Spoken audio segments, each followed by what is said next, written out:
자, 그 흰색 물체는 밤에 나타난 빛나는 형태입니다. 1968년 카이로의 한 거리에서 거의 100만 명이 모인 앞에서 교회 지붕 위에 나타났습니다. 그걸 보기 위해서요. 수십만 명이 이 형태가 나타나고 공중에서 움직이다가 몇 시간 후에 사라지는 것을 보았다고 이야기합니다. 그리고 보시다시피 그 이상한 출현은 사진으로도 찍힐 수 있었습니다. 제가 이 사건을 조사하면서 발견한 것에 비하면 이건 아무것도 아닙니다. 제가 여러분에게 20세기 큰 미스터리일 수 있는 이야기 하겠습니다. 처음부터 다시 시작해 보겠습니다. 1968년 4월 2일 이집트 카이로의 알자이툰 지역에서 하루가 저물어가고 있습니다. 많은 기계공들이 아름다운 교회 맞은편 버스 차고에 여전히 있습니다.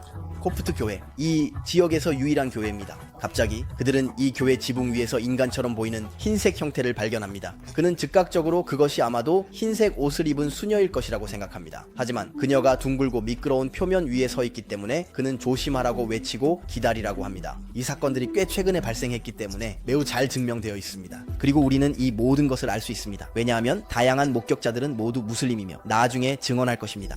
그래서 우리는 이름을 소중히 간직했습니다. 예를 들어 2명의 버스 운전사 파루크 아투아 부인, 그리고 기계공인 라무트 하피프 후세인 하와드, 그리고 경비원인 압델 엘 하지즈 알리가 있습니다. 그들 중 한 명은 교회 지붕 위에 흰색 옷을 입은 사람이 자살을 하려는 사람일까봐 두려워합니다. 경찰에 알립니다.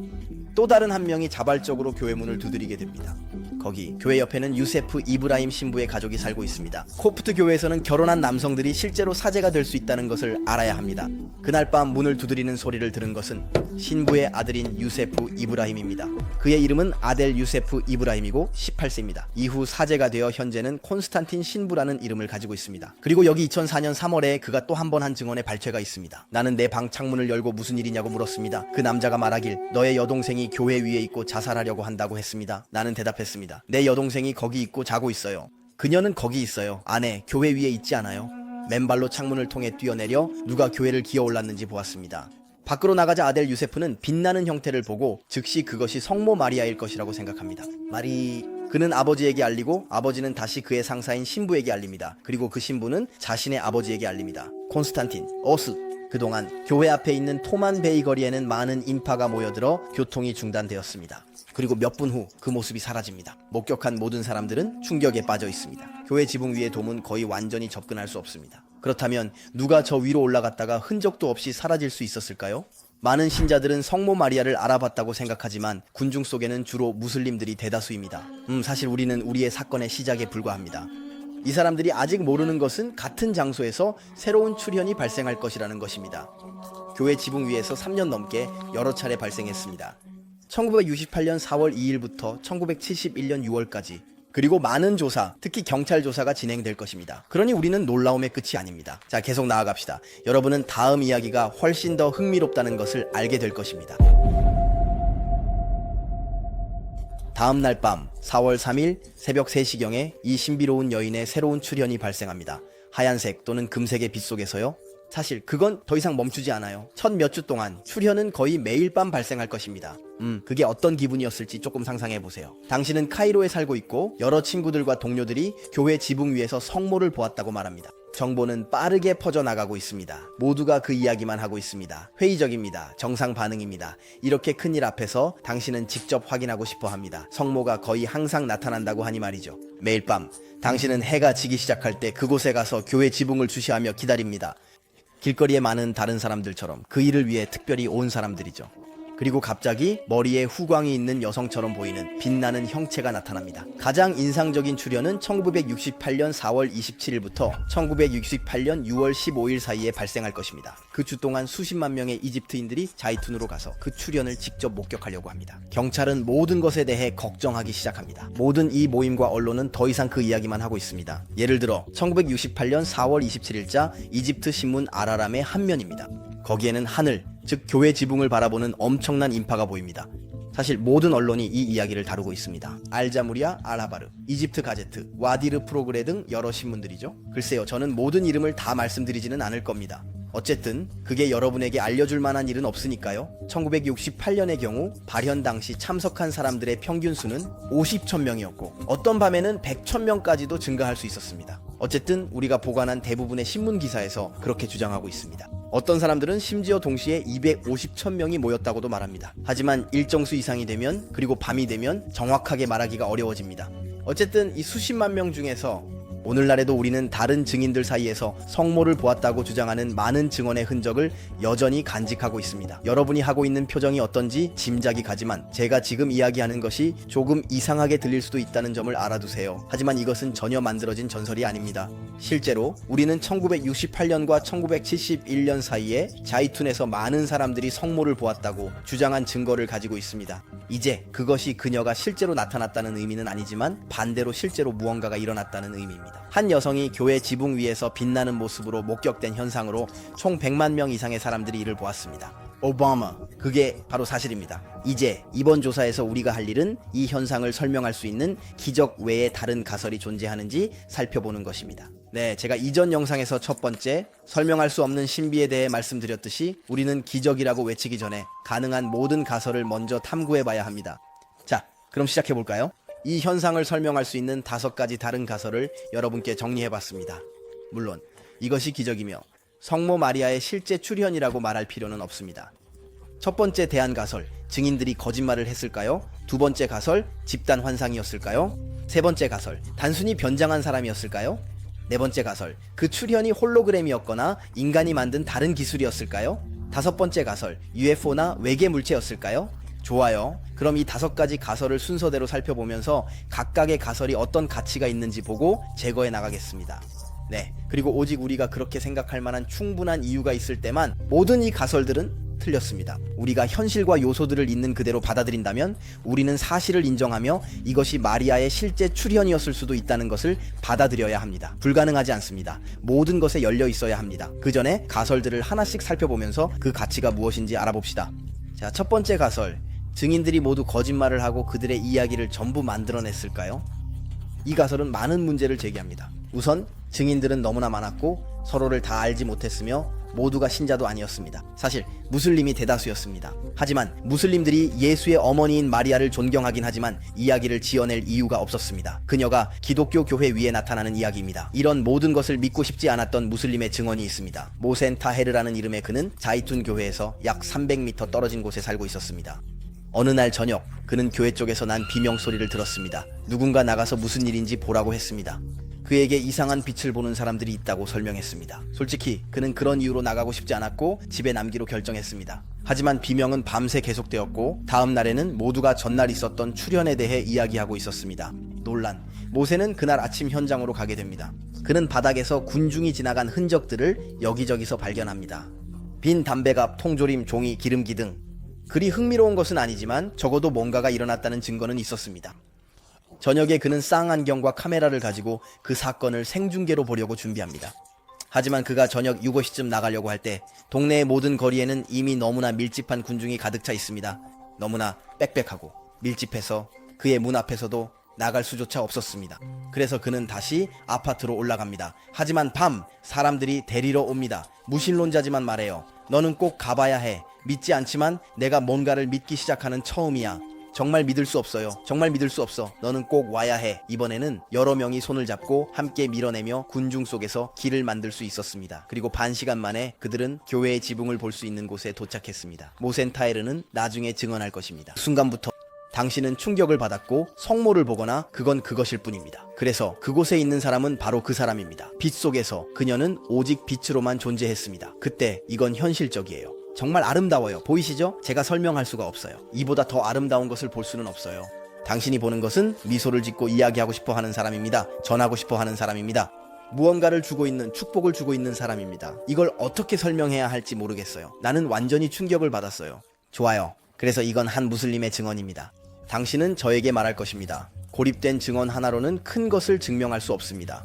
예를 들어 누군가가 성모의 출현을 경험했다고 말하면 그건 멋진 일이고 아마도 사실일 수도 있지만 그 자체로는 그 사람의 증언에만 의존합니다. 그러니 그녀가 믿을 만한 이유를 주지 않는 한 확실히 그건 그리 설득력 있지 않아요. 이제 만약 10명의 사람들이 성모의 출현을 경험했다고 말한다면 그건 훨씬 더 흥미로워지기 시작합니다. 하지만 만약 그들이 서로 다 알고 있고 모두 신앙이 있다면 그건 바로 그렇게 믿기에는 그리 안심이 되지 않아요. 반면에 만약 서로 모르는 100명이 있고 그 중에는 여러 무신론자와 회의론자들이 있다면 길거리에서 성모 마리아의 환영을 보았다고 말한 사람이 누구였나요? 그때 그 순간 그들이 거짓말을 했다고 말하는 것은 불가능해집니다. 성모가 그들에게 반드시 나타난 것은 아님. 하지만 우리가 그들에게 인정할 수 있는 최소한의 것은 그들이 성모와 비슷한 것을 보았다고 믿고 있다는 것입니다. 그렇다면 이 자이툰의 출현에 대해서는 우리는 성모를 보았다고 말한 100명만 있는 것이 아니라 수십만, 심지어 수백만 명이 있습니다. 그리고 여러 해에 걸쳐서요, 우리는 단순히 무언가가 일어났다는 것을 부인할 수 없습니다. 그리고 집단적인 거짓말이라는 가설은 그저 성립하지 않습니다. 두 번째 가설, 증인들이 모두 집단 환각의 피해자였을까요? 자, 그래서 모르는 분들을 위해 집단 환각이란 그건 한 그룹의 사람들이 실제로 존재하지 않는 같은 것을 보거나 듣는 경우입니다. 왜냐하면 그들이 감정의 영향을 받기 때문이죠. 신념이나 집단의 압력, 친구 셋이 거실 테이블 주위에 앉아 있습니다. 한 명이 위층에서 소리가 들린다고 생각하지만 아무도 없습니다. 그는 다른 사람들에게 그 소리를 듣는지 물어보고 집중하라고 말하며 계속해서 주장하자 다른 사람들도 멀리서 그 소리를 듣는다고 믿게 됩니다. 하지만 실제로는 아무것도 없습니다. 사실 집단 환각을 구분해야 합니다. 집단 환각은 그룹이 실제로 존재하지 않는 무언가를 보는 것입니다. 그리고 집단 정신병은요, 그것은 그룹이 내부의 감정, 예를 들어 스트레스나 불안감을 느끼는 것으로 이러한 감정이 그룹 내에서 퍼질 수 있다는 것입니다. 하지만 집단 정신병은 무언가에 대한 명확하고 정확한 시각과는 관련이 없습니다. 하지만 집단 정신병은 확실히 존재합니다. 하지만 집단 환각의 경우는 전혀 그렇지 않습니다. 그리고 두 가지를 혼동해서는 안 됩니다. 예를 들어 1977년 미국에서 스포츠 이벤트 중에 집단 정신병의 사례가 관찰되었습니다.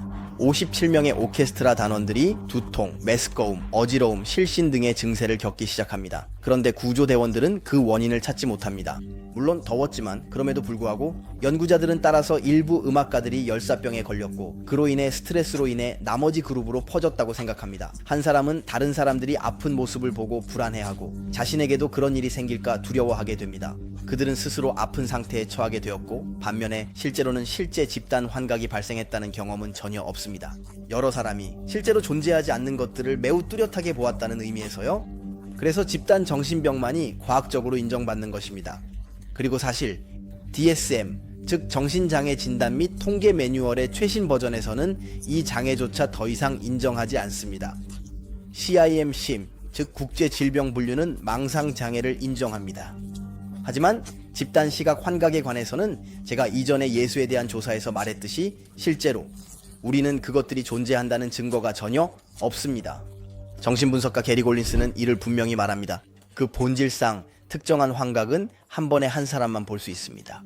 그것들은 분명히 여러 사람이 함께 볼 수는 없습니다. 네, 사실 그건 논리적으로 보입니다. 한 사람이 스트레스를 받아서 아픈 상태가 될 수 있다는 것은 이해할 수 있지만 그 이유가 그 그룹이 아프기 때문이거나 멀리서 희미하게 무언가를 듣고 있다고 믿는 경우 이것이 바로 집단 정신병입니다. 그녀가 자신의 눈으로 매우 뚜렷한 무언가를 볼 수 있다고 상상하기는 훨씬 더 어렵습니다. 다른 사람들이 그에게 무언가 있다고 말하기 때문입니다. 따라서 매우 뚜렷한 시각 환각은 집단적으로 발생할 수 없습니다. 어쨌든 어떤 과학적 경험도 그것이 가능하다는 것을 증명한 적이 없습니다. 일부 사람들은 성모 마리아의 출현이 집단 환각이 가능하다는 것을 증명한다고 생각합니다. 사람들이 성모 마리아를 봤다고 해서입니다. 그건 순환 논리입니다. 결국 같습니다. 마리아 출현은 집단 환각일 수 있고 집단 환각이 존재한다는 것을 무엇이 증명할까요? 바로 이 마리아의 출현입니다. 어쨌든 과학은 작동하지 않습니다. 이렇게 하면 여러분이 이해했겠죠? 그리고 집단 환각의 존재에 대한 실제 증거가 있음에도 불구하고 우리는 이 근거 없는 터무니없는 가설을 즉시 배제할 수 있습니다.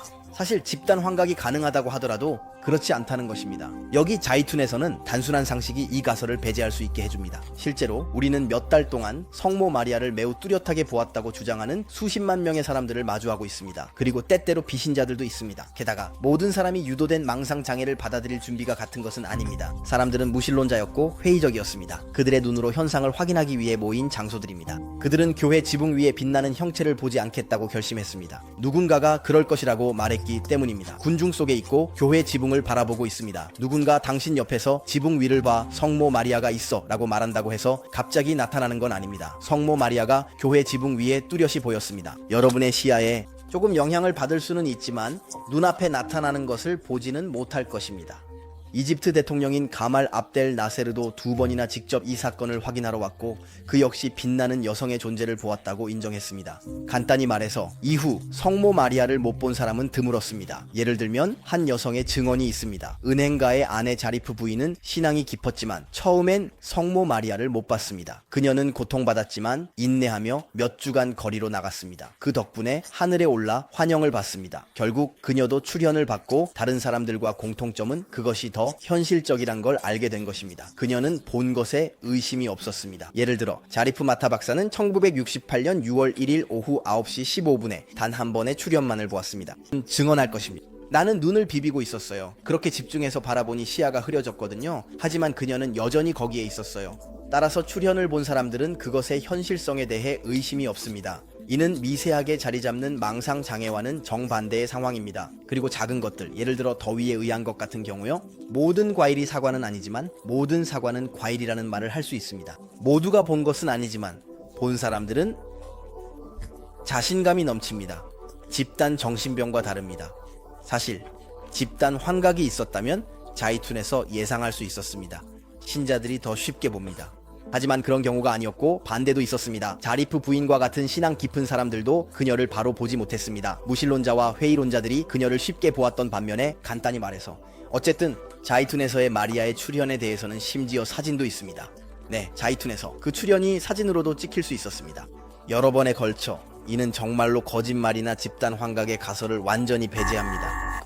사실 제가 이전에 드린 다른 모든 주장이 이미 충분했지만요.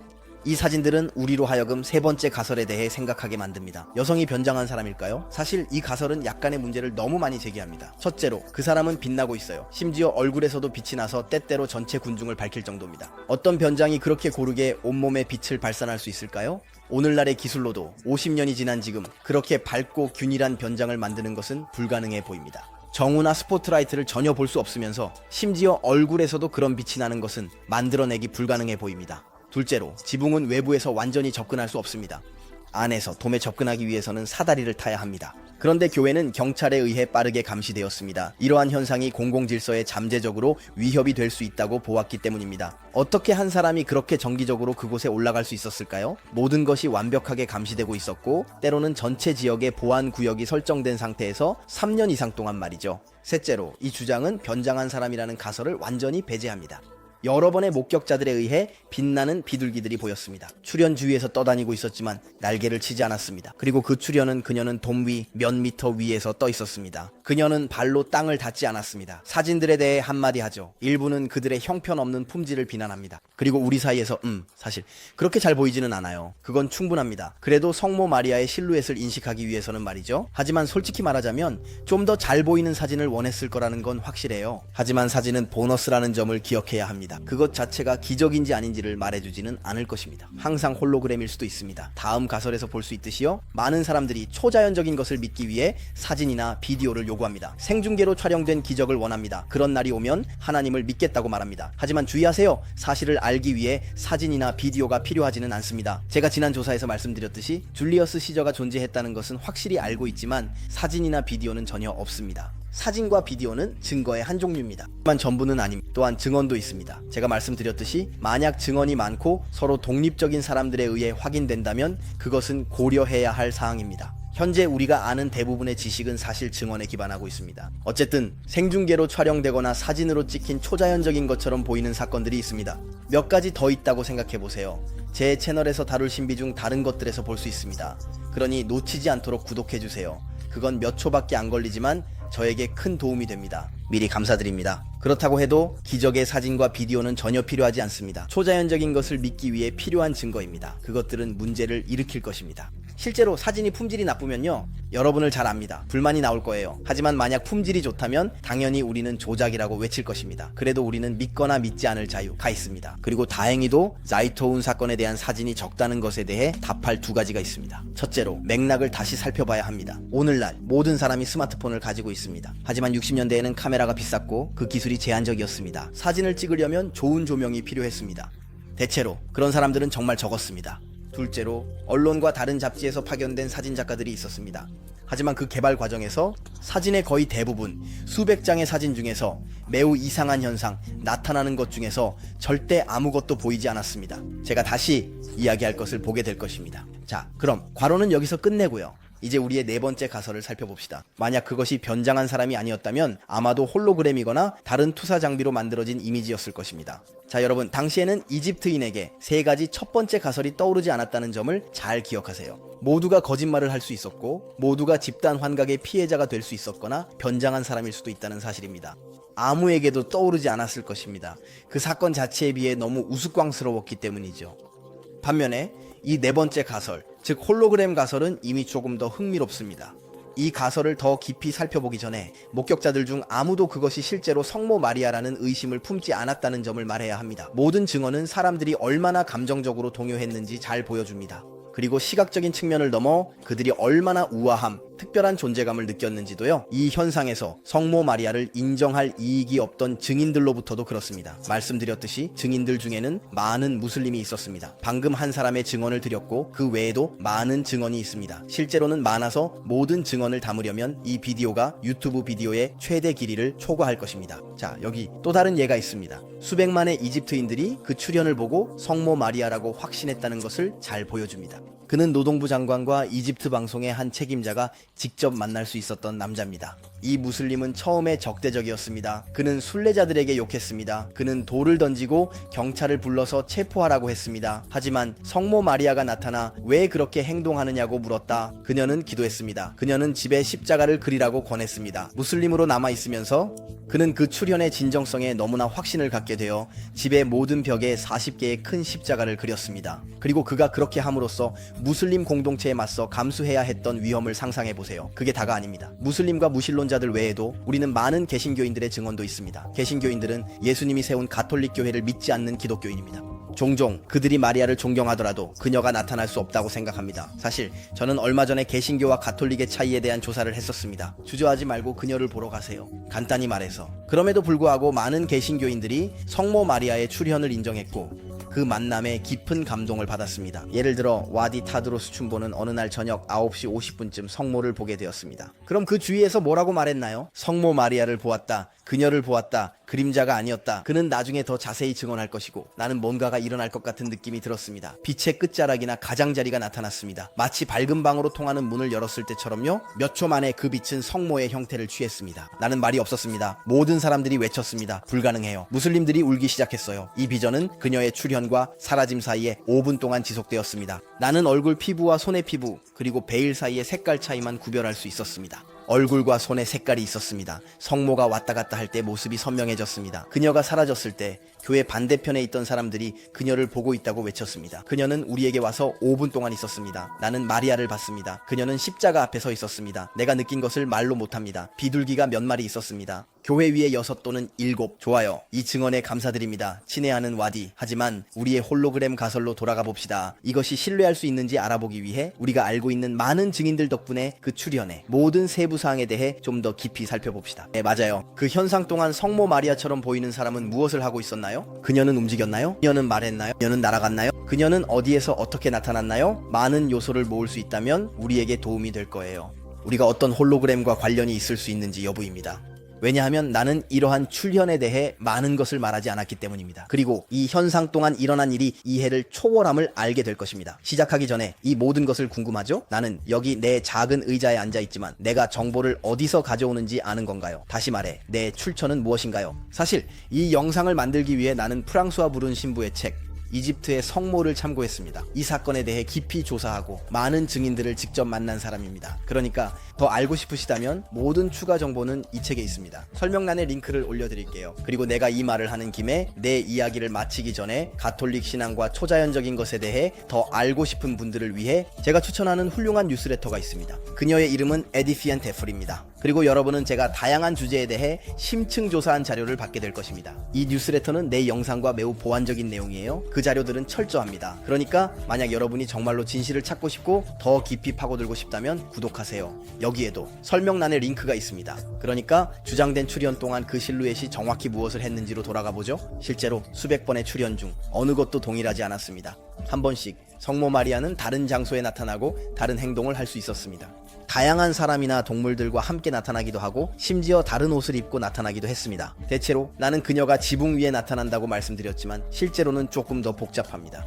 우리가 가진 모든 증언을 종합해보면 결과는 이렇습니다. 지속시간은 출현이 몇 분에서 몇 시간 지속될 수 있었습니다. 1968년 6월 8일 밤 9시부터 9일 아침 4시 30분까지 출현은 9시부터 4시 30분까지 지속되었습니다. 7시간 30분 연속. 그 실루엣은 결코 말을 하지 않았습니다. 다른 가톨릭 출현과는 달리 그녀가 성모라면 아무 말도 없었습니다. 여러분은 이렇게 생각할지도 모릅니다. 아무 말 없이 나타나는 게 무슨 의미일까요? 우리가 예수님의 어머니의 출현을 확인할 수 있다면 나중에 이야기하겠습니다. 계속합시다. 그 실루엣은 때때로 교회 내부 돔 아래에 나타났다가 바로 스테인드 글라스를 통과하며 나가기도 했습니다. 그녀는 교회 나무들, 야자수와 작은 올리브 나무 위에서도 나타났습니다. 그 출현 중 하나는 3시간 30분 동안 지속되었습니다. 그녀의 발 아래 나무의 잎사귀들은 큰 다이아몬드처럼 반짝였습니다. 하지만 그녀는 건물에서 멀리, 나무들에서 멀리, 낮은 높이에서 공중에 떠있는 모습으로도 나타났습니다. 그 형태도 매우 다양했습니다. 그것이 빛나는 형태일 뿐이었고 모호하게 구름 모습이었습니다. 그녀의 옷과 머리를 덮고 있는 베일이 선명하게 보였습니다. 흰색, 파란색이었습니다. 목격자들은 다른 색깔도 보았다고 합니다. 분홍색, 초록색, 하지만 항상 연한색이었고 베일 없이 나타났습니다. 그녀의 머리카락은 어깨까지 내려왔고 그녀는 왕관을 쓰고 나타나기도 했습니다.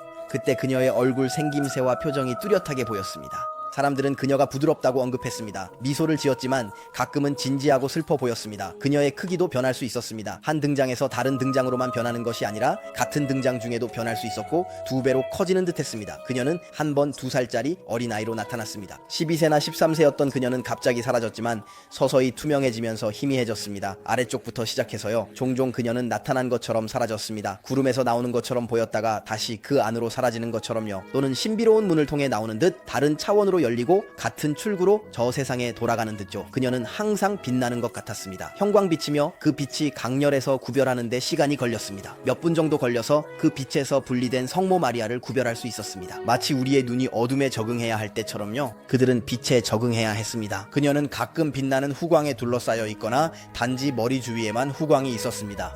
둘 다 출현 중에 갑자기 사라질 수 있었습니다. 하지만 그 일이 일어났습니다. 드물게 빛 없이도 나타날 수 있었고 불투명한 몸이었다. 명확한 규칙은 없었습니다. 그녀의 움직임에 관해서는 성모는 가만히 있지 않았습니다. 그녀는 종종 교회 돔 위를 이동했습니다. 오른쪽과 왼쪽으로 돌아서서 모두가 볼 수 있게 했습니다. 걷는 게 아니라 공중에서 미끄러지는 것 같았습니다. 인근 거리의 군중에게 몸을 숙였습니다. 교회가 모퉁이에 있기 때문입니다. 그녀는 중앙돔의 십자가 앞에 무릎을 꿇고 두 손을 모으고 있었습니다. 그녀는 오른팔을 들어 군중을 축복했습니다. 올리브 가지나 십자가를 흔들기도 했습니다. 사람들은 옷이 움직임을 따라가거나 바람에 떠 있는 거 보였다고 전합니다. 사라지기 전에 종종 작별 인사를 하는 듯한 제스처를 하곤 했습니다. 그녀는 아기를 품에 안고 나타나기도 했습니다. 심지어 그녀가 아기를 공중으로 부드럽게 던졌다가 다시 품에 안는 이야기들도 있습니다. 마치 아이와 놀 때처럼요. 하지만 가끔 이 여성과 그녀의 아기는 더 엄숙하게 나타났습니다. 아이의 나이는 대략 12세 정도로 보였고 둘 다 왕관을 쓰고 있었습니다. 다른 남자가 그들과 함께 나타났습니다. 여기 있습니다. 마리아, 아이 예수, 그리고 양아버지 요셉. 이 출현이 진짜라면 계속해 봅시다. 대부분의 경우 성모의 출현은 다양한 빛의 출현으로 이어졌습니다. 조용한 번개처럼 별들이 떨어지는 것처럼 빛은 종종 출현하는 동안 돔 위로 퍼졌습니다. 여러 번 돔을 따라 왔다 갔다 할 수 있었습니다. 가끔 그녀는 교회의 벽을 위쪽 3분의 1, 2분의 3 쓸어내리곤 했다. 성모의 이미지가 시멘트 십자가 중 하나를 향해 돌아설 때 그 십자가는 빛날 수 있었습니다. 다른 빛들도 나타날 수 있었습니다. 별처럼 보였지만 훨씬 더 컸습니다. 심지어 중앙돔의 십자가도 보통은 불투명한데 빛날 수 있었습니다. 출현 전, 중, 후에 비둘기보다 더 크고 하얀 새들도 보였습니다. 눈부시게 빛나는 그들은 그러나 날지 않으면서도 매우 빠르게 펼쳐졌습니다. 그들의 색깔은 흰색을 넘어섰습니다. 즉 그들은 마치 내부에서 빛나는 것처럼 빛을 발하는 것처럼 보였습니다. 그들은 성모의 출현이 없는 밤에도 나타날 수 있었습니다. 이 새들은 교회나 나무에 결코 앉지 않았습니다. 그들은 가끔 돔 중 하나에서 나오는 것처럼 보였습니다. 그것들은 열 수 있는 구멍이 없습니다. 실제로 열 수조차 없는 스테인드 글라스 뿐이었습니다. 그들은 다가오는 것도 멀어지는 것도 보이지 않았습니다. 그들은 갑자기 나타났다 사라지곤 했습니다. 여러 번 비록 드물게 출현은 한낮에 일어났습니다. 자, 이렇게 몇 시간 동안 이런 설명을 계속할 수는 없겠죠. 여러분이 아이디어를 이해하셨다고 믿습니다. 출현은 간단히 말해서 상대적으로 웅장한 현상이었습니다. 오늘날 말하자면 마치 사운드와 빛의 쇼와 비슷하다고 할 수 있습니다. 결국 소리 어이없이 그건 한 여성이 교회 지붕 위를 5분 동안 돌아다닌 게 아니었어요. 그래서 만약 우리가 홀로그램 가설로 돌아간다면 문제가 생깁니다. 말씀드렸듯이 출현 동안 교회는 내부와 외부 모두에서 경찰에 의해 감시받고 있었습니다. 그들은 조사를 진행하고 있었죠. 몇 분 후에 그들의 결론을 말씀드리겠습니다. 다르게 말하자면 교회나 인근 건물에서 어떤 빛의 출처도 감지되지 않았습니다. 사실 사람들은 바보가 아닙니다. 그래서 처음부터 회의론자들은 빛의 형태를 반사로 설명하려고 했습니다. 일부는 전선이 끊어지도록 벽을 타고 올라갔습니다. 다른 사람들은 나무에 올라갔습니다. 어느 날 밤 이 빛이 가로등에서 나오는 것임을 증명하고자 경찰이 가로등을 부쉈습니다. 하나, 출현을 방해하지 않으면서 다른 한 번은 전기가 끊겨서 동네 전체가 완전히 어둠에 휩싸였습니다. 출현은 여전히 일어났습니다. 그 후 나무들은 베어지거나 잘려서 기둥으로 변형되었지만 출현은 여전히 계속되었습니다. 경찰은 교회에서 멀리 떨어진 지역까지 철저한 조사를 진행했습니다. 이 출현하는 빛들이 어떤 기술적 장치에 의해 만들어질 수 있는지 알아내기 위해서요. 결과는 아무것도 전혀 없었습니다. 몇몇 사람들은 이집트 관광부의 작전이 외국인을 더 끌어들이기 위한 것이라고 의심하기도 했습니다. 전기가 여러 번 차단되었음에도 불구하고 출현이 계속되었기 때문에 이 사건에 대해 이야기하는 사람들 중 일부는 아마도 홀로그램이 휴대용 배터리에 연결되어 있었을 것이라고 말하는 것을 들었습니다. 그리고 이론처럼 매력적으로 보일지라도 사실 그 시대의 기술적 능력에 대한 잔인한 오해입니다. 자, 그럼 재미있게 20초 정도 좀 더 기술적인 얘기를 해볼까요? 하지만 걱정하지 마세요. 짧게 끝낼게요. 그 당시 배터리는 오늘날보다 에너지 밀도가 훨씬 낮았어요. 에너지 밀도는 배터리가 자신의 무게에 비해 저장할 수 있는 에너지의 양입니다. 에너지 밀도가 높을수록 배터리는 가벼운 상태에서 더 많은 에너지를 공급할 수 있습니다. 반대로 에너지 밀도가 낮을수록 배터리가 에너지를 공급하려면 더 무거워져야 합니다. 간단히 말해서 그 당시 배터리는 용량이 훨씬 적음에도 불구하고 훨씬 더 무거웠습니다. 대충 말하자면 평균 에너지 밀도는 배터리 1kg당 60에서 65였습니다. 이는 근사치입니다. 왜냐하면 다양한 종류의 배터리가 있었기 때문이죠. 납산 배터리, 니켈 카드뮴 배터리, 아연 탄소 배터리. 어쨌든 그래서 저는 재미로 차트 GPT에게 자이토운의 출현을 재현하는 홀로그램이 얼마나 많은 에너지를 소비할지를 계산해달라고 요청했습니다. 결국 그게 가능하다면, 사실 작은 스포일러를 하자면 그렇지 않아요. 하지만 그걸 볼 거예요. 생략할게요. 즉 그 당시에는 이 출현을 유법시간 동안 유지하기 위해 3톤이 넘는 배터리가 필요했을 거예요. 이런 거대한 배터리를 교회 지붕으로 옮기는 것은 불가능하다는 걸 알 수 있습니다. 그것도 작은 사다리를 통해 돔으로 올라가야 하니까요. 홀로그램 기술에 관해서는 자, 시작해봅시다. 실제로 이 기술은 1960년대 초에 등장했습니다. 하지만 그 당시의 홀로그램은 오늘날 우리가 할 수 있는 것과는 전혀 달랐습니다. 정말로 그건 아주 초기 단계였어요. 그것은 오직 실험실에서만 가능했으며 많은 장비가 필요했고 흰색 빛이나 외부 조건에서 볼 수 있는 홀로그램은 전혀 실현 불가능했습니다. 사실 오늘날 50년이 지난 지금도 가장 성능이 좋은 홀로그램조차도 자이토운의 현상을 재현할 수 없습니다. 실제로 현대의 홀로그램도 한계가 있습니다. 그들은 보이기 위해 물리적 지지대나 통제된 환경이 필요합니다. 자이토운의 출현은 매우 밝았고 형태와 크기가 변하며 나무 사이, 공중, 스테인드 글라스를 통과하고 새들 사이를 복잡하게 이동했습니다. 때로는 한낮에도 그랬죠. 기술을 이용해서도 이 모든 것을 재현할 수 있습니다. 오늘날의 홀로그램은 완전히 불가능하다는 거죠. 제가 그걸 다 말씀드린 건 아니에요. 재미가 없겠죠. 저는 가장 좋은 걸 마지막에 남겨두고 있어요. 대부분의 목격자들은 환영이 일어나는 동안 종종 그렇게 말했다고 합니다. 교회에서 춤추는 장미 향기가 퍼졌고 그 냄새는 오랫동안 남아있었습니다. 때때로 이 현상은 출현 전에 나타나기도 했지만 성모님이 떠난 후에만 발생하기도 했습니다. 그것은 너무 밀도가 높아서 교회를 완전히 감싸는 일종의 안개처럼 보였습니다. 이 향기는 매우 강렬했어요. 어느 날 밀봉된 스테인드 글라스에서 이 안개가 나오는 것을 보았습니다. 최고의 홀로그램도 못해요. 말씀드린 대로 조사했지만 그 신비로운 냄새와 연기를 설명할 수 있는 어떤 것도 발견되지 않았습니다. 또한 훨씬 더 강력한 요소가 하나 더 있지만 그건 나중에 말씀드릴게요. 자, 이제 제가 여러 번 말씀드린 이 조사의 결론을 말씀드릴 시간입니다. 특히 카이로시의 주지사와 사드자이드 대령이 이끌었습니다. 그 결과 관광부 장관을 대신해 정보국장이 발표한 보고서가 나왔습니다. 여기 한 부분을 소개할게요. 공식 조사가 진행되었습니다. 결론은 성모 마리아의 출현이 자이툰 교회 위에서 맑고 매우 밝은 형태로 나타났다는 것입니다. 모든 참석자들, 기독교인이나 무슬림 모두가 목격한 것은 부인할 수 없는 사실입니다. 그리고 실제로 제가 곧 다시 언급할 외계인에 대한 마지막 가설이 아니라면 아마도 그곳에 실제로 있었던 것 같아요. 진정한 초자연적 현상입니다. 그걸 부인할 수 있는 유일한 방법은 어쨌든 수십만 개의 증언을 통째로 부인하면서 그들이 아무 가치가 없다고 말하는 것뿐입니다. 하지만 그건 터무니없어 보입니다. 왜냐하면 많은 일치하는 증언들이 것이 일반적으로 강력한 증거가 되기 때문입니다. 어쨌든 법정에서 그건 그렇고 여러분이 이해했겠지만 민간 당국이 실시한 진지한 조사는 정기적으로 교회의 지붕이 점검되었는지 확인했습니다. 그리고 물론 배터리, 케이블, 어떤 프로젝션 장비의 흔적도, 더 일반적으로는 누구의 흔적도 결코 발견되지 않았습니다. 하지만 여러분 중에는 교회의 지붕이 출연 중에 점검되었는지 궁금해하는 분들이 있을 거예요. 베니스 웨프의 주교인 암바 아타나시오스 주교가 조사하러 현장에 왔고, 그는 1968년 4월 29일부터 30일 사이의 밤에 시도했습니다. 그는 나중에 교회 전체의 불을 끄고 어둡게 해달라고 요청했다고 증언할 것입니다. 그리고 여기 그가 돔으로 이어지는 마지막 작은 사다리에서 한 경험이 있습니다. 사다리를 오르기 시작했고, 기억에 남는 건 사다리에 서서 교회의 천장을 바라보며 길거리의 사람들이 나를 보지 않기를 기도했다. 그때 떨렸습니다. 사다리를 붙잡고 있었지만 사다리가 나와 함께 떨리기 시작했고 몸이 떨렸습니다. 뭔가 특별한 일이 일어나고 있다는 것을 알았습니다. 간단히 말하자면 더 이상 나아가기를 두려워했습니다. 성모님과 얼굴을 맞대게 되는 것이 두려워서 다시 내려갔습니다. 우리는 이 주교의 시도에 대해 여전히 감사할 수 있습니다. 그녀는 조작일 수 없다는 것을 설득력 있게 확인합니다. 그래, 교회는 어둠 속에 있었고 그럼에도 불구하고 수많은 사람들이 동시에 그 빛나는 형체를 보았어요. 자, 제가 말씀드렸듯이 홀로그램은 불가능할 뿐만 아니라 배터리로 작동할 수 없었습니다. 그리고 이 주교가 끝까지 올라가기를 주저한 이유를 이해할 수 있습니다. 왜냐하면 지금까지 말씀드린 4가지 가설은 전혀 설득력이 없기 때문입니다. 그는 만약 돔으로 올라간다면 정말로 성모 마리아와 얼굴을 맞대게 될 것이라는 것을 잘 알고 있었습니다. 좋아요, 외계인과 마주할 수도 있지만 어쨌든 한 가지는 확실합니다. 출연 중에 지붕을 점검하지 않은 것은 전혀 문제가 되지 않습니다. 그리고 우리는 처음 4가지 가설을 쓰레기통에 버리기 위해 전혀 그런 것이 필요하지 않아요. 우리가 보았듯이 누구도 출연 중에 올라가지 않은 것은 그가 생각했던 분에 대한 존경의 표시로 보는 것이 더 맞습니다. 예수의 어머니. 하지만 그 외에도 교회는 끊임없이 감시받고 있었습니다. 간단히 말해서 만약 우리가 현실을 받아들이고 부정하지 않으려면 우리가 가진 요소들을 고려할 때 우리는 한 가지를 받아들여야 할 것 같습니다.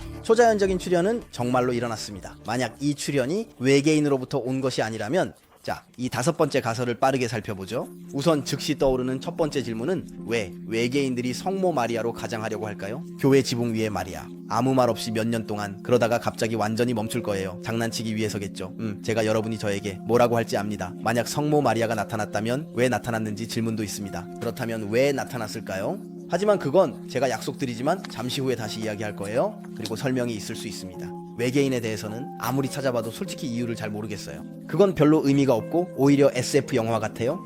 그러니까 누군가 외계인들이 왜 우리에게 성모 마리아라고 믿게 하려고 장난을 치는지에 대한 아이디어가 있다면 댓글로 남겨주세요. 두 번째 문제는 외계인 가설입니다. 그들은 물리 법칙 위에 있지 않아요? 다시 말해, 우리가 원하는 만큼 진화된 문명을 상상하더라도 그들은 물리적 현상에 반하는 행동을 할 수는 없습니다. 왜냐하면 초자연적이지 않고 자연적인 존재라서 성모 마리아가 나타난다면 그녀가 그렇게 될 것입니다. 예를 들어 이 외계인들은 어떻게 나타났다? 사라질 수 있을까요? 우주선 없이 어떻게 스테인드 글라스를 통과할 수 있을까요? 그들이 어떻게 새들이 날개를 치지 않고도 움직이게 할 수 있을까요? 외계인들이 존재한다면 그들도 마법사가 아닙니다. 여러분을 잃고 싶지 않아요. 우리는 비현실적 이야기로 빠져들고 있어요. ET에 있는 게 아니니까 계속 나아갑시다. 외계인 가설의 3번째 문제는 제가 여러분에게 말씀드리지 않은 마지막 한 가지가 있다는 것입니다. 맞아요. 마지막에 최고를 남겨두었죠. 마지막 요소가 있습니다. 결코 사소한 것이 아니에요. 이것은 성모 마리아의 실제 초자연적 출현을 강하게 지지하는 요소입니다. 이 요소는 모임 중에 많은 치유의 기적이 있었다는 것입니다. 그거, 외계인들은 착하지만 그들이 그걸 할 수는 없다고 생각해요. 간단히 말해서 나타났을 때 치유된 사람들의 수는 정말로 어마어마해요. 정확한 숫자는 없어요. 하지만 수집된 증언의 수는 놀라워요. 그 다음에는 항상 같은 이야기가 반복돼요. 네, 바로 그 증언들이에요. 네, 증언하는 사람들은 모두 거짓말을 했을 수도 있어요. 그건 거대한 음모일 수도 있어요. 농담이에요, 물론. 게다가 우리는 이러한 완전하고 즉각적이며 영구적인 치유를 인증한 여러 의사들이 있습니다. 그래서 밤마다 아픈 사람이나 휠체어에 탄 장애인들을 데려왔어요. 그들을 기도 매트에 눕혔어요. 성모 마리아 앞에서 그들을 위해 기도했고 치유되었어요. 물론 모든 사람은 아니지만 의심할 여지가 없을 만큼 충분히 많은 사람들이에요. 치유의 양을 고려하여 야번명의 의사와 교수로 구성된 위원회가 진위를 조사하는 임무를 맡았습니다. 조사는 샤픽 압델 박사의 지휘 아래 진행됐습니다. 그들의 보고서에서 몇 가지 내용이 있습니다. 치유는 철저하고 공식적으로 조사되었습니다. 우리는 우리의 과학적 연구를 이끄는 절차에 대해 엄격합니다. 그래서 기적이 선언될 때 그것은 정말로 정직하고 철저한 검사를 거쳤다는 것입니다. 상당수의 기적적인 사례가 연구되었습니다. 하지만 일부 치유 사례는 우리에게 제출되지 않았습니다. 이 환자들은 나타나지 않았습니다. 성모 마리아께 감사를 드렸습니다. 그들의 마음은 다른 이들은 기적적인 치유를 증명하는 문서를 남기거나 보내는 것으로 충분하다고 판단했습니다. 그럼에도 불구하고 모든 보고서는 사실을 정확하게 전달하려고 했습니다. 이 모든 게 멋지긴 하지만 여러분이 구체적인 예시를 원할 거라는 건 확실해요. 솔직히 말해서 너무 많아서 선택하기가 쉽지 않았어요. 자, 몇 가지 사례를 이야기해 드릴게요. 자이툰에서 일어난 첫 번째 치유는 파루크의 것이었습니다. 아투아 부인, 교회 맞은편 차고의 버스 운전사 중 한 명입니다. 여러분 기억하시죠? 파루크가 얼마 전에 한 손에 검지를 끼워서 일종의 궤저가 그의 손가락에 생겼어요. 궤저는 손가락이 썩는 거예요. 그래서 파루크는 손가락에 붕대를 감고 있었고 다음날 손가락을 절단해야 했습니다. 그 여성이 교회 돔 위에 있는 것을 보고 그녀가 뛰어내리려는 것 같아 그는 여사님 뛰지 마세요 라고 외치며 본능적으로 검지를 가리켰습니다. 궤저가 있었던 손가락. 그래서 다음날 병원에서 외과 의사는 그의 손가락이 치유된 것을 발견했고 절단 수술은 없었습니다. 아마도 이것이 첫 치유였습니다. 출현 기간 동안 치유가 쏟아지기 시작했습니다. 태어날 때부터 한쪽 눈이 없는 제이나브 부인의 사례입니다. 그녀는 교회에서 3일 밤을 보냈습니다. 치유와 출현을 기대하며 이 밤 사람들은 교회 마당에서 잠을 잤습니다. 어느 날 저녁 9시 그들은 그녀가 외치는 소리를 들었습니다. 여기 성모 마리아와 성 이사님이 계십니다. 이사는 이슬람에서 예수의 이름입니다. 간단히 말해서 실제로 그 후에 그의 눈에서 일종의 막이 떨어져 나와서 그의 뺨에 있는 불구가 되었고 이제 그 눈은 정상적으로 보였습니다. 55세의 무슬림 사례도 있습니다. 심장병을 앓고 그는 자이툰에서 치유 기도를 하며 밤을 보냈습니다. 그는 거의 서 있을 수 없었고 계속해서 지지를 받아야 했으며 심지어 누군가에게 안겨야 했습니다. 그날 밤 그는 잠이 들었고 두 천사가 그에게 와서 치료해주고 그가 깨어나면 치유될 것이라고 알리는 이상한 꿈을 꾸었습니다. 그는 6시에 실제로 도움 없이 일어났고 8월에 이 두 의사는 자이툰에서 스피커를 통해 그들의 환자가 이제 젊은이의 심장을 가졌다고 증언했습니다. 그래요. 이 모든 치유에 대해 저는 짧은 버전을 말씀드리지만 매번 이를 증명하는 의학 보고서가 분명히 있습니다. 조금 더 긴 버전, 의학 보고서의 발췌가 포함된 버전을 원하신다면 사진작가 와디의 치유 이야기를 들려드리겠습니다. 와기 리즈크가 죽었습니다. 1967년 6월 27일에 시작했죠. 와기가 심각한 교통사고를 당했을 때입니다. 왼팔은 차 아래에 끼어 있고 팔뚝은 부서져서 팔과는 피부 조각 하나로만 연결되어 있습니다. 그가 병원에서 깨어났을 때 처음으로 자리프 비샤라 의사에게 수술을 받습니다. 하지만 어쩔 수가 없었습니다. 왼팔의 근육과 힘줄은 정상 위치를 찾지 못했습니다. 우리 의사 사미르 파락은 수술을 즉시 다시 시도하기로 결정합니다. 하지만 불행히도 그것도 실패합니다. 의사들은 그를 절단해야 한다고 생각합니다. 절단에 대해 이야기하고 있습니다. 모르면 제 이전 비디오를 보세요. 부상. 와기 와구이는 의사들에게 기회를 주며 절단을 막으려 시도해달라고 간청합니다. 알리 라디 의사는 접시를 놓아주고 3개월 동안 9번 교체할 것입니다. 시간이 지나면서 상처는 깊이 치유되기 시작합니다. 그리고 상처의 양쪽 피부가 점차 합쳐지고 있습니다. 와기 리즈크마타는 증언할 것입니다. 라디 의사가 나를 축하하며 말했습니다. 너는 정말로 이겼어. 성공했습니다. 그들이 할 수 있는 모든 것을 했다고 결론 냈습니다. 내 팔이 절단되지 않은 것을 잘한 일이라고 생각했습니다. 팔을 펴고 싶니? 아니면 몸 옆에 붙여두고 싶니? 의사들은 팔을 절단하지 않은 것을 승리로 봅니다. 하지만 말해서 이건 승리가 아닙니다. 와기의 팔은 아직 사용할 수 없을 것으로 보인다. 그는 더 이상 그것을 사용할 수 없고 움직이지 않습니다. 자, 1968년 2월에 다른 의학적 의견을 원했던 와기는 하산 세나라 의사를 만납니다.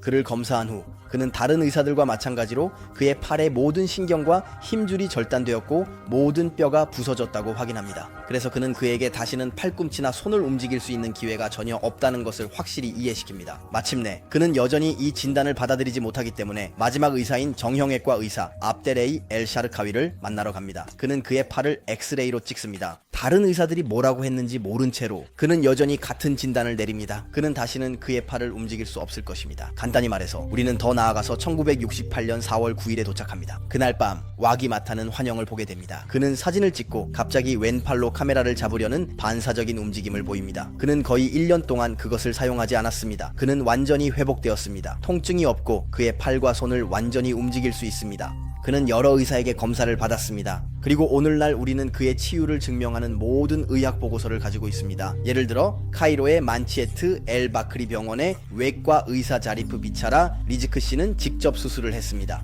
와기 1967년 6월 27일 기적 이후에 다시 검사를 할 것입니다. 그리고 1968년 5월 15일자 보고서에서 그는 기적 이전에 다시 팔을 검사하면서 팔의 움직임 범위가 팔꿈치 관절로 제한되어 있어 약간의 굴곡만 가능하다는 것을 확인했습니다. 팔의 모든 움직임은 어깨 관절에서 시작되었습니다. 그래서 미스터 와기, 나는 그가 건강하고 팔꿈치를 완전히 굴곡과 신전으로 움직일 수 있다는 것을 확인. 나는 그의 왼쪽 팔꿈치 관절의 움직임 범위에 대한 의학적 설명을 찾을 수 없습니다. 간단히 말해서 와기는 사진작가였습니다. 가장 중요한 것은 무엇일까요?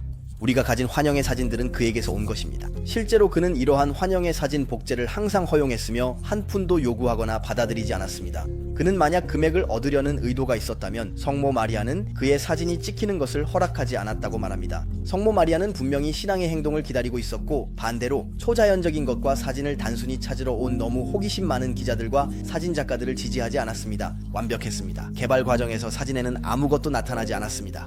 이 모든 기적들이 나타남에 따라 실제로 우리는 기적에 대한 5가지 대안 가설 중 어느 것도 작동하지 않는다는 것을 받아들여야 합니다. 게다가 우리는 극단적으로 단순화하여 5가지 가설 전체를 한 문장으로 훨씬 쉽게 거부할 수 있습니다. 그렇죠. 왜냐하면 아주 간단하니까요. 처음 2가지 가설은 모든 사람이 거짓말을 했다는 것, 모든 사람이 집단 환각을 겪었다는 것입니다. 쉽게 반박됩니다. 사건의 사진이 존재하기 때문입니다. 나머지 3가지 가설, 변장한 사람, 홀로그램, 외계인에 대한 가설은 쉽게 반박됩니다. 모든 사람이 그 현상을 보지 않았고 모든 사진에 나타나지 않았기 때문입니다. 성모 마리아의 진정한 초자연적 출현만이 일관되게 설명합니다.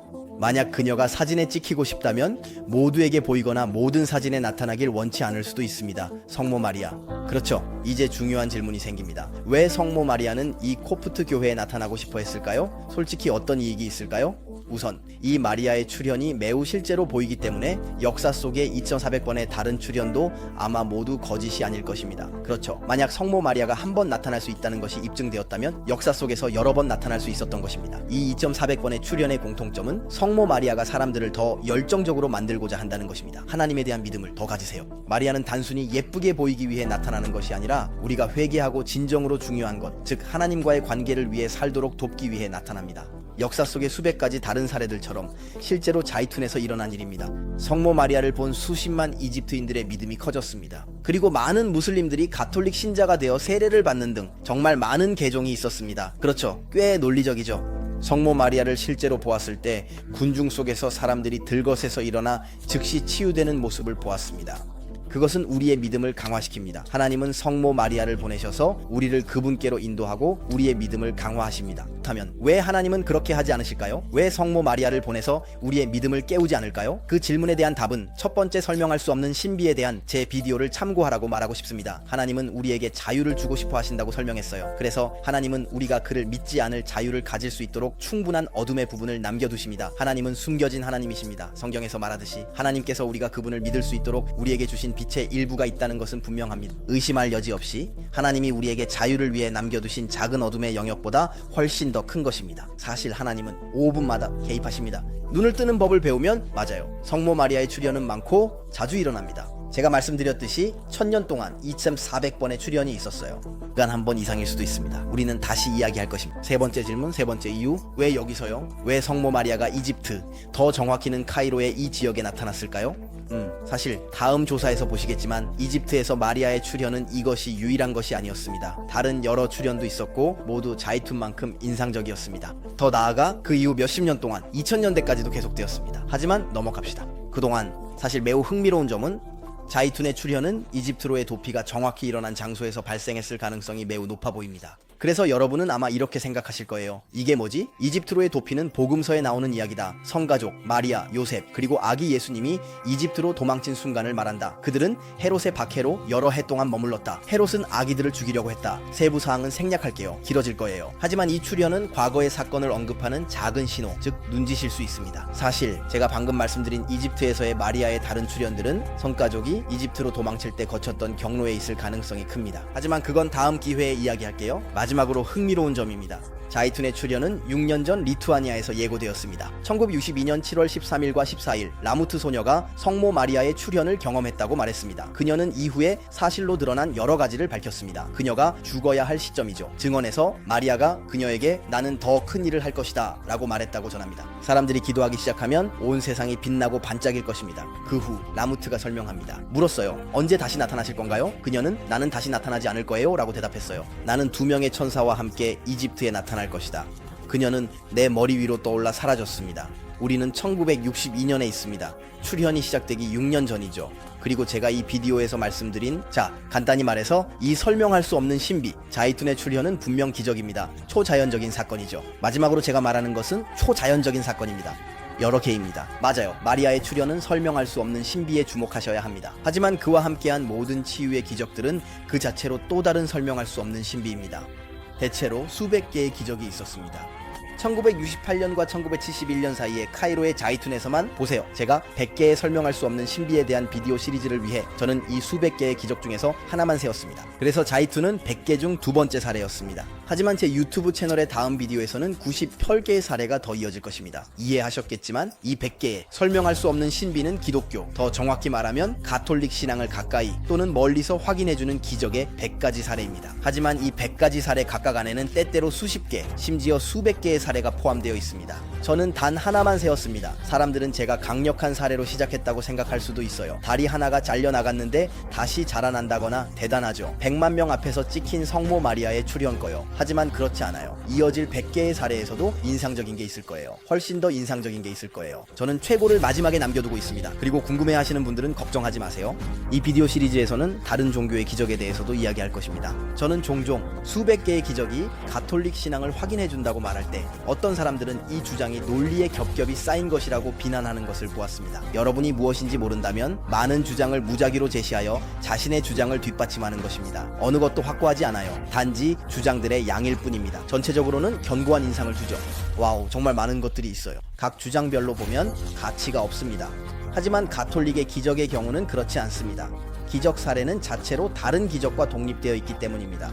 인상적이고 입증되었으며 확고하고 쉽게 반박할 수 없는 사례입니다. 그러니까 각 사례는 단단할 뿐만 아니라 수천 개가 있다는 것을 말해야 합니다. 진정으로 진리를 찾는 사람은 누구나 그것을 찾을 수 있습니다. 친구들, 저와 함께 잠깐만 더 있어주세요. 제발 여러분께 말씀드릴 게 있어요. 우선 만약 기적에 관심이 있으시다면 제가 조사한 다른 사례를 보세요. 그건 잘려나간 다리가 다시 자라났다는 이야기예요. 이러한 조사에는 막대한 비용이 듭니다. 왜냐하면 저는 대본 작성에 집중하고 매주 조사를 진행할 수 있도록 편집자를 고용해야 하기 때문이에요. 계속하기 위해 여러분의 도움이 필요해요. 이 속도를 유지하려면 제 예산에 큰 구멍이 생겼죠. 그러니까 만약 이 조사 비디오가 유용하다고 생각하신다면 제발 채널을 지원하기 위해 작은 월정액 기부를 고려해주세요. 사실 저는 제 뒤에 있는 모든 책에서 제가 직접 모은 성인과 신비가들의 독점 인용 모음을 매달 최소 20유로를 기부하시는 분들께 드리고 있습니다. 설명란과 고정 댓글에 있는 링크를 클릭하시면 더 많은 정보를 얻을 수 있습니다. 진심으로 모든 분들께 감사드립니다. 이미 지원해주신 분들과 앞으로 지원해주실 분들 덕분에 이러한 비디오가 존재할 수 있습니다. 그건 다였어요. 잊지 마세요. 구독해주세요. 다음 주에 다음 기적들로 다시 만나요. 안녕하세요.